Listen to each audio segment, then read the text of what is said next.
Here we are again, Bubba Bunch, ranking every starting quarterback in the NFL for the 2021 season. Now this is part 2, so if you haven't checked out part 1, go back to the YouTube channel and check it out. And while you're there, make sure to subscribe, and while you're here on this video, make sure to leave a like on the video. Without further ado, let's get back into the list. We finished the last part with Tua Tagovailoa, so let's keep the tide rolling with another Alabama quarterback in number 20, Jalen Hurts. He came in late against the Green Bay Packers, and we're definitely not talking about that Week 17 game. Am I right, Doug Peterson? So there's only 3 full games that we can evaluate Hurts. With over 60 rushing yards in each of those starts, there's no doubting his running ability. He isn't afraid to use his legs to escape the pocket. I still can't judge his throwing ability, as he never surpassed completing 60% of his throws in those games. There's a lot left up in the air with Jalen Hurts as far as what he can bring to the table as a quarterback. There's not enough starts, there's not a lot of film on him, defenses don't really know how to read him yet, plus he had the worst offensive line in football last year that gave up 65 sacks. The Eagles are finally getting that offensive line they wanted last year. Brandon Brooks, Andre Dillard, and Lane Johnson are coming back. As far as a prediction goes, he'll have a nice start to the season, but once defenses and coaches have film on him, I believe that his ability and his play will digress through the season. Number 19, Jimmy Garoppolo. Look, let's be honest, Garoppolo is a placeholder for Trey Lance, and that's all he'll be in his last few years in San Francisco.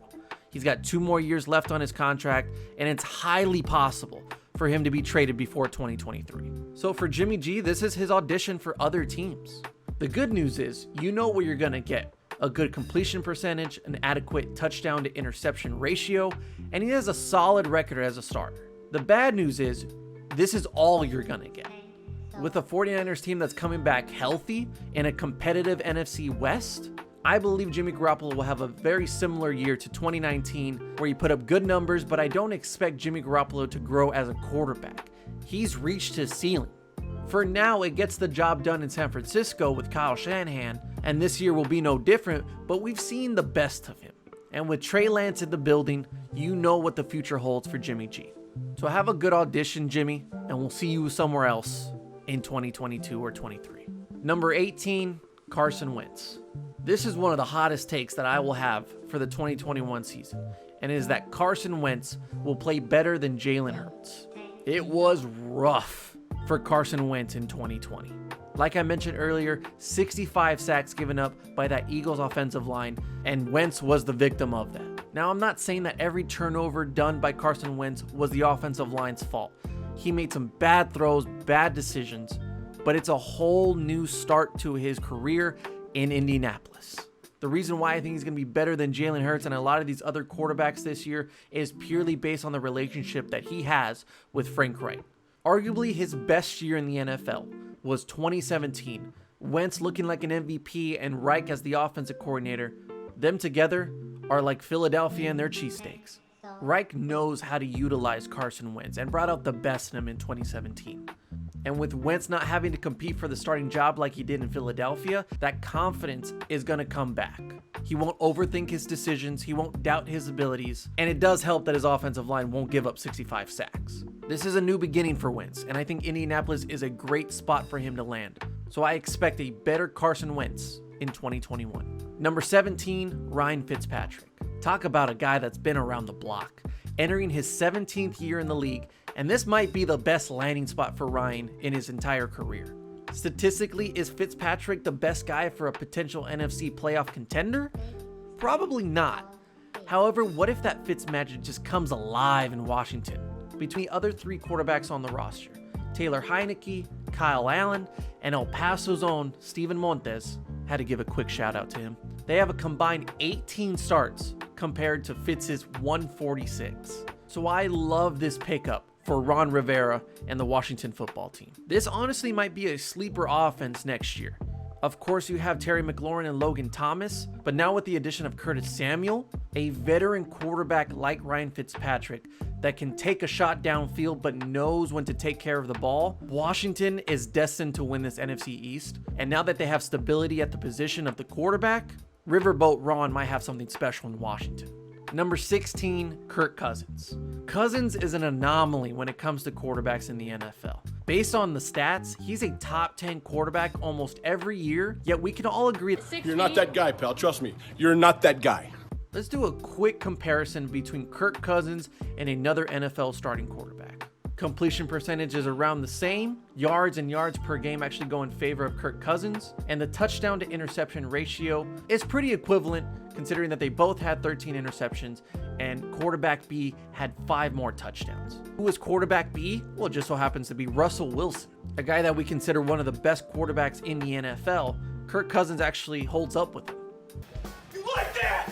You like that? Yet if you ask a simple question, is Kirk Cousins a top 10 quarterback? Most of you would say no. There's nothing against Kirk. Seems like a great guy. He's got some vocals on him. He's just missing an it factor that you need to be a contending quarterback. The primetime game record speaks for itself, so he'll most likely put up similar numbers this year with Jefferson and Thielen destroying secondaries. But how much of those stats will be meaningful in the end for Kirk Cousins? Number 15, Matt Ryan. There's a lot that Nick Wright is wrong about, but one thing that I've always agreed with him on is this idea of the Matt Ryan line. Ask the question, are you better or worse than Matt Ryan? Matt Ryan is the median. He is dead smack in the middle. In all honesty, he's just a better Kirk Cousins. The resume, the stats, the playoff runs, just better qualifications if you're going for a job. Expect another 4,000 yard season with 25 to 30 touchdowns and a 98 passer rating. Again though, will these stats mean anything at the end of the season? Most likely not, especially with this Atlanta Falcons team that's rebuilding. Matt Ryan's on his way out, only has 2 more years left in his contract. How much more of Matt Ryan are we gonna get? It's gonna be fun this year with Kyle Pitts and Calvin Ridley, yet Matt Ryan is still the average line. Number 14, Baker Mayfield. Look, nothing special when it comes to Baker Mayfield on this list. I think he's just a little bit better because he has a dual threat ability. Let's give some props to Baker Mayfield though for that 2021 season. He was 6-2 in his last 8 regular season games. He threw only 1 interception in that 2-month span. 3 touchdowns, no interceptions in his first playoff game. I truly believe that we may see more to come with Baker Mayfield. We have not seen the ceiling. We are far from the ceiling. And it's all because of Kevin Stefanski. Look, Freddie Kitchens was not the right coach for Cleveland. However, in 2021, we saw Kevin Stefanski was. His second year with this offense, with Baker Mayfield, I'll be shocked if this is not Baker Mayfield's best year in the NFL. He's found that great relationship with Jarvis Landry. He's getting Odell back better than ever, and a running back duo that is to die for in this league. The Cleveland Browns have all the tools to be a contender in the AFC, and you can't talk about their success without the resurgence of Baker at the quarterback position. He gets a little bonus too because he's really good in those commercials. Number 13, Ryan Tannehill. Since taking over in Tennessee late in 2019, Tannehill has gone 20-10 as a starter. What's more impressive though is that he has 61 touchdowns to only 15 interceptions. He is the best single threat quarterback in this league because of his decision making. He may not be able to run all the time, but being in the pocket, he's one of the best in the league. And no offense, I hope this is not a backhanded compliment, but he is the best game manager in the NFL. He knows his role. He knows the system so well with Mike Vrabel. I feel like Tannehill knows that he's not the star of the offense. It's Derrick Henry's show and he's just a part of it. And although the Tennessee Titans may not win a championship this year because of how bad their defense has been, this is going to be a really fun offense to watch this year. Despite the departure of Jonnu Smith and Corey Davis, you still got A.J. Brown and acquired Josh Reynolds from Los Angeles, and of course, Julio Jones. Tannehill has found himself in Tennessee. He's found a home there. It's been smooth sailing since late 2019, and I expect nothing different in 2021. Number 12, Joe Burrow. One of the toughest dudes in the NFL. He tried his best last year to keep Cincinnati in those games. And it felt like nothing changed from college for Joe Burrow. Winning that national championship and going perfect with LSU to going to a terrible organization that has no clue what they're doing. But yet the composure, the confidence, the swagger, it's just there for Joe Burrow. He had no offensive line protection whatsoever. Yet in just 10 games prior to his injury, his stats look closer to fellow rookie Justin Herbert than it did to Carson Wentz. Herbert had a little over 300 more yards than Burrow through those first 10 starts. Burrow got sacked 32 times in those 10 games, while Herbert was sacked 32 times all year.